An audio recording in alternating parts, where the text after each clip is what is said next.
472만 9천 원. 3분기 전국 1인 이상 가구의 한 달 평균 소득입니다. 1년 전보다 8% 늘면서 통계 작성을 시작한 2006년 이후 가장 큰 폭으로 뛰었습니다. 자, 이유를 볼까요? 우선 취업자 수가 8달 연속 증가하면서 근로소득이 좋아졌고요.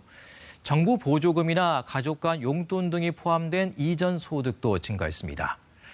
따져보면 지난 9월 국민 88%에게 25만 원씩의 지원금이 지급됐고 또 추석 명절도 있었습니다.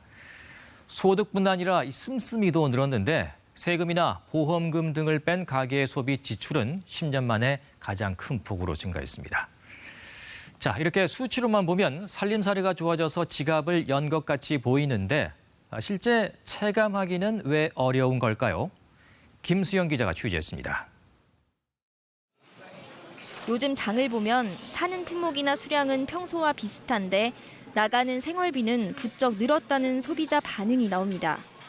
먹을거리와 생필품 값이 크게 오른 탓입니다.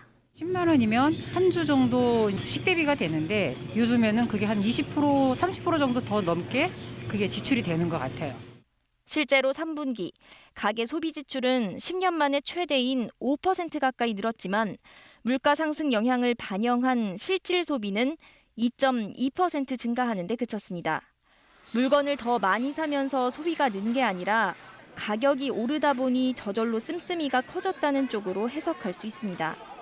품목을 봐도 물가 상승 여파가 뚜렷합니다. 곡물과 육류, 과일 등의 지출이 많이 증가했고 최근 가격이 급등한 품목과 거의 일치합니다.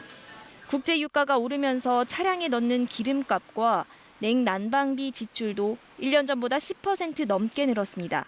특히 꼭 사야 하는 품목의 물가가 오르다 보니 생필품 의존도가 높은 저소득층일수록 지출을 더 많이 늘렸습니다.